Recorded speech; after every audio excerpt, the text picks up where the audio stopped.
Hello नमस्कार, मैं आपकी एजुकेटर सीमा गोस्वामी। बच्चों, आज आपको पढ़ाई जा रही है सीरीज़ जो कि क्वेश्चन आंसर की है। जो आज का जो क्वेश्चन आंसर हैं वो प्राचीन इतिहास से हैं और ये टोटली जितने भी क्वेश्चंस आते हैं उसका एक पूरा निचोड़ है, जो कि 6 to 12 तक की जितनी भी बुक हैं हमने सबसे ये क्वेश्चन लिए हैं। तो ये 100 क्वेश्चंस का है और ये 3 वीडियो में आपको उपलब्ध होंगी, 30 की और 40 की। तो आज ये फर्स्ट वीडियो है।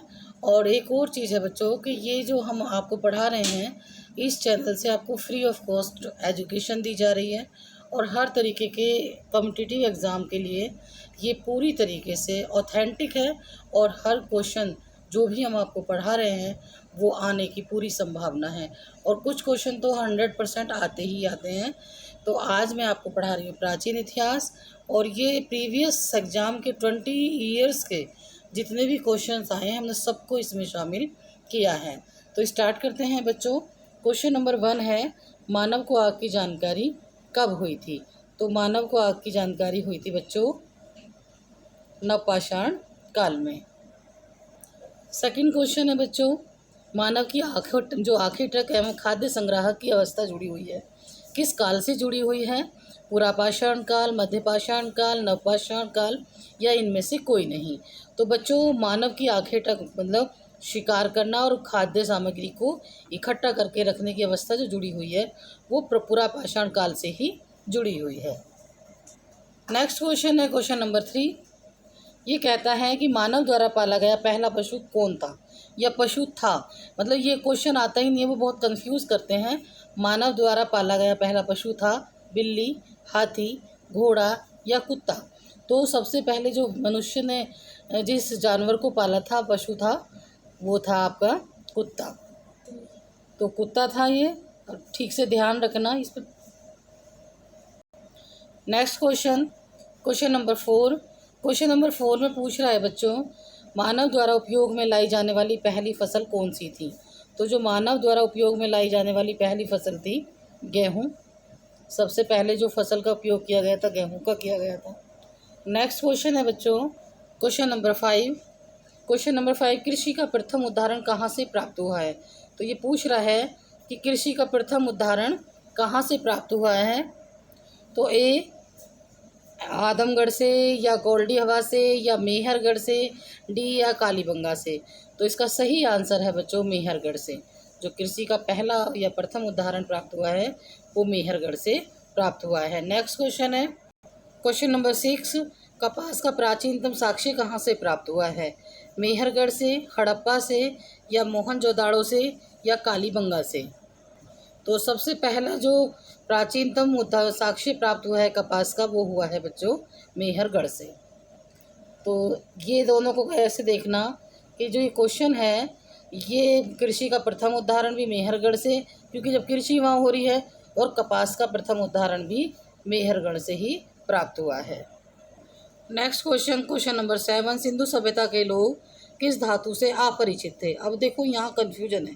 अब बड़े जल्दी बच्चे वो लगाते हैं, मैं ऑफलाइन पढ़ाती हूँ जैसे, तो जब मैं इस तरीके के क्वेश्चन देती हूँ तो वो बिल्कुल ऐसे एकदम से लगा देंगे हाँ परिचित थे, लेकिन अपरिचित पूछ रहे हैं। सोना, तांबा, चांदी या लोहा, इसमें ऐड नहीं है। या लोहा, किससे परिचित थे बच्चों? ये लोहे से अपरिचित थे, क्योंकि सिंधु सभ्यता के समय सोना भी प्राप्त हुआ है, तांबा भी प्राप्त हुआ है और चांदी भी प्राप्त हुई। तांबा तो मतलब वो बहुत ज़्यादा यूज़ होता था, इसीलिए इसको कांस्य और सभ्यता भी बोला गया है। लेकिन लोहे से सिंधु सभ्यता के लोग इस धातु से परिचित नहीं थे। तो अपरिचित पूछा है तो आपको नहीं में जवाब देना है। Next question, question number 8। अभी क्वेश्चन नंबर 8 में पूछ रहा है सिंधु सभ्यता का स्वरूप था। सिंधु सभ्यता का स्वरूप था नगरीय सभ्यता, ग्रामीण सभ्यता या सी कृषि प्रधान या डी इनमें से कोई नहीं। तो अगर आपने थोड़ी सी भी थ्योरी पढ़ी है 6th क्लास में, तो जो ये सिंधु सभ्यता थी वो बिल्कुल कैसी थी? नगरीय सभ्यता थी। क्वेश्चन नंबर 8 जो सिंधु सभ्यता थी बच्चों वो नगरीय सभ्यता थी, यानी शहरी जीवन वो जीते थे। उनका मकान बनाने का तरीका, उनका शौचालय, उनका अनाज इकट्ठा करने का, पूजा पाठ के समय जो उनकी जगहें थी जहाँ पर उन्होंने स्नान सबसे बड़ा स्नान घर या सबसे बड़ा अन्नागार बनाया है, तो वो बिल्कुल ऐसा था जैसे शहरों में बनता है, यानी कि नगरीय सभ्यता थी। Next question, question number 9, Sindhu घाटी सभ्यता में मोहनजोदाड़ो या मोहनजोदड़ो का प्रमुख सार्वजनिक स्थल कौन सा है? जो सार्वजनिक की बात कर रहा है, ना बड़ा ना छोटा।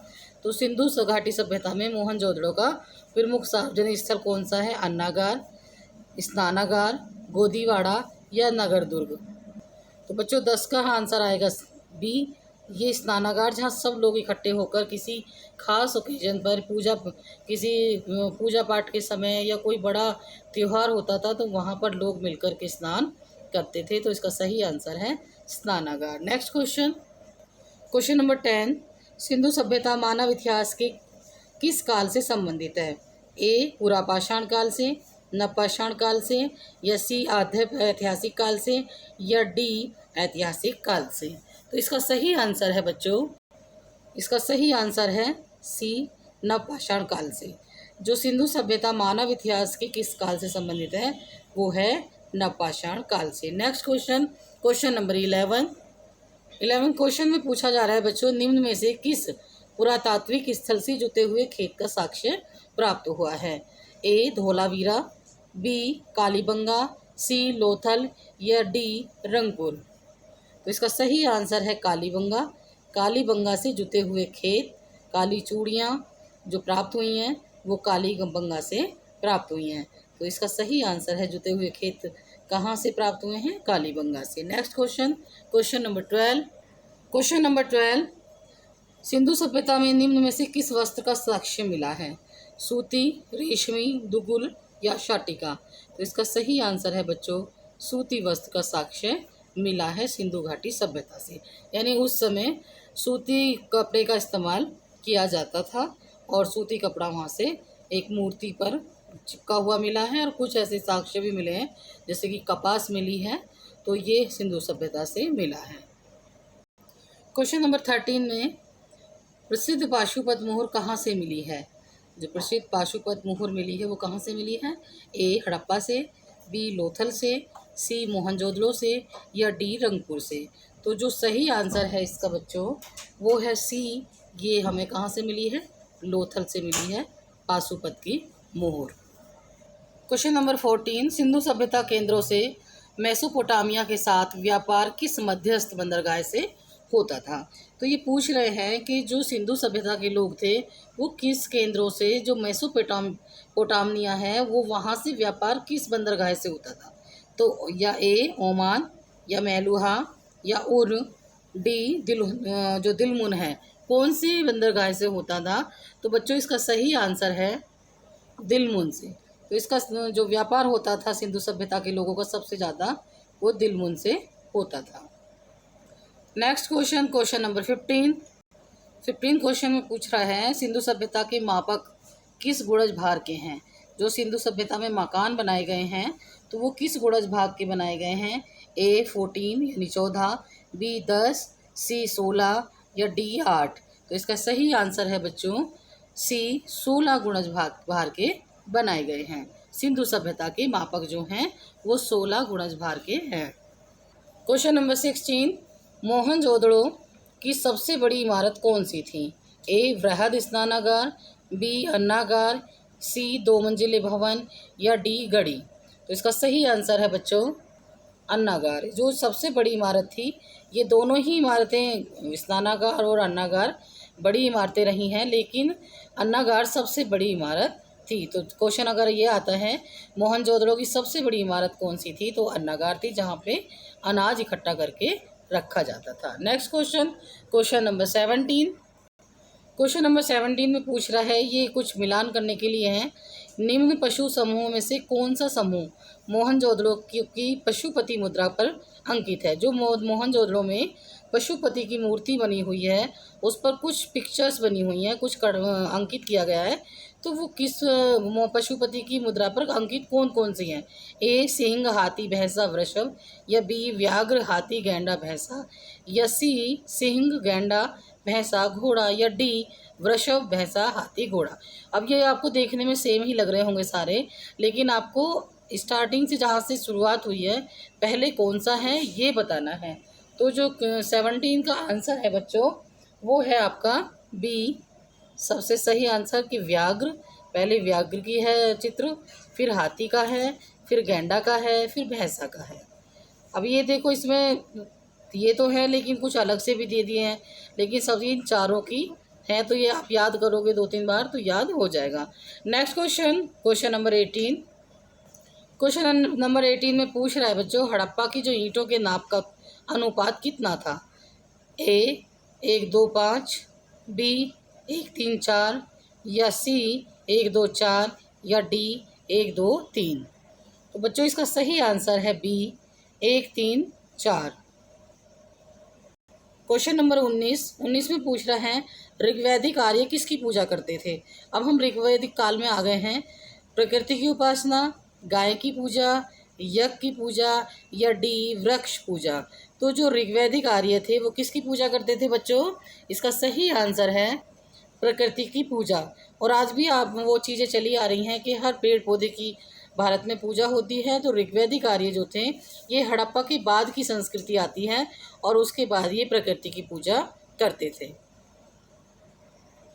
क्वेश्चन नंबर 20, वर्ण व्यवस्था का सर्वप्रथम विवरण कहाँ से प्राप्त हुआ है। ए ऋग्वेद के 10वें मंडल से, बी महाभारत से, सी 6वीं शताब्दी ईस्वी पूर्व, या डी 3य शताब्दी ईस्वी पूर्व। तो इसका सही आंसर है बच्चों जो ऋग्वेद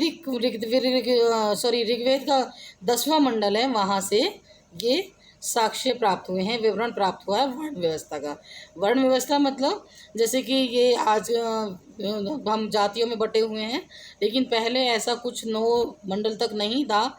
10वें मंडल में कार्य के ऊपर जो जैसा कार्य करेगा उसको उस वर्ण व्यवस्था में विवरण मिलता है कि वहाँ से ये व्यवस्था शुरू हुई थी।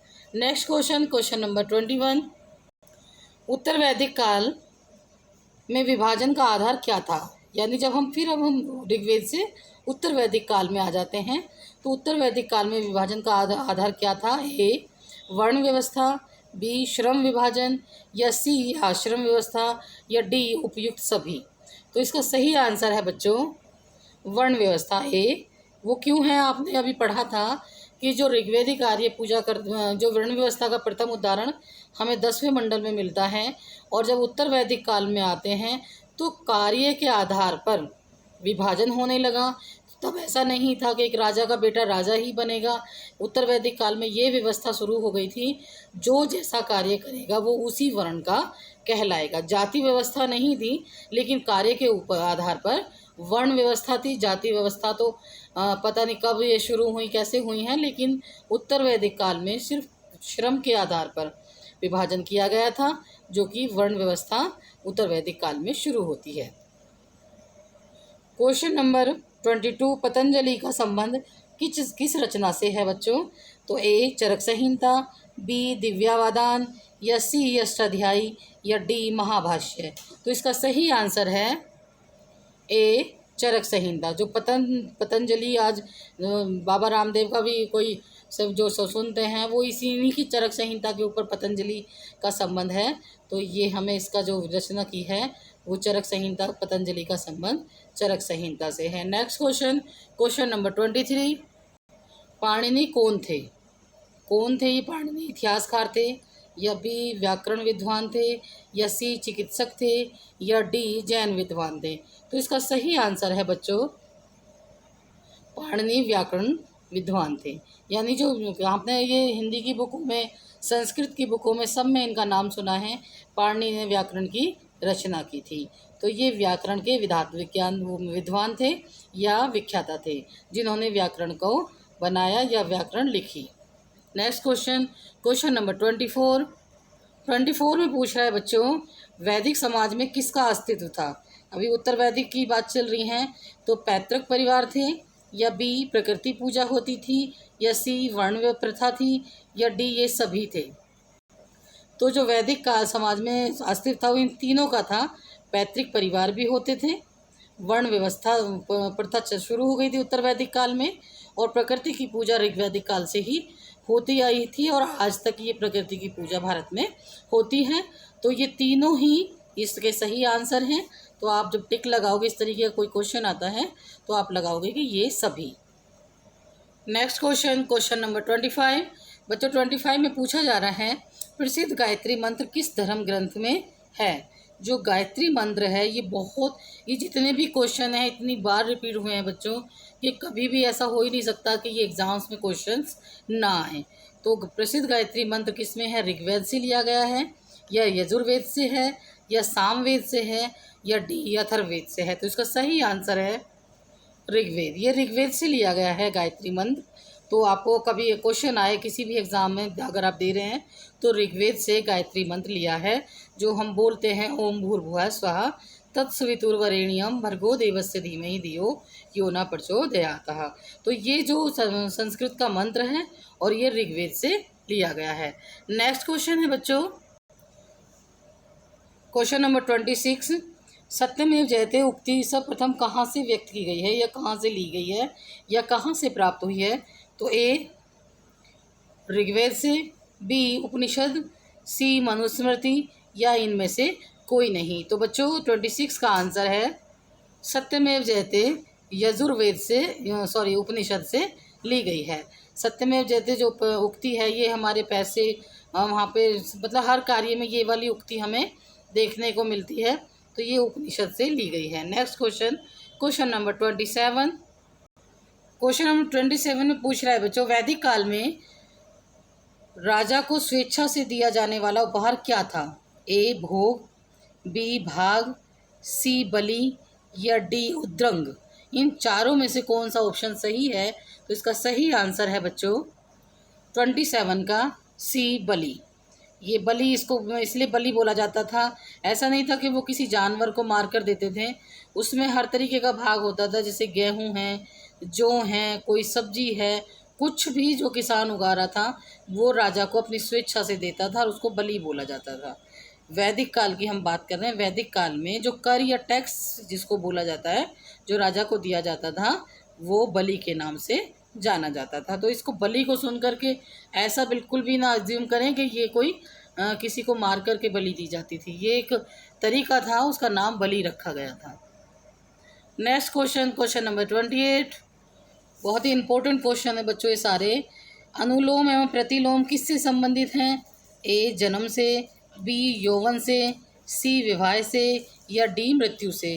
तो इसका सही आंसर है 28 का सी विवाह से। जो 16 संस्कार थे उसमें अनुलोम एवं प्रतिलोम भी शामिल थे। तो ये क्वेश्चन अगर ऐसे आता है तो ये दोनों संस्कार विवाह से संबंधित थे।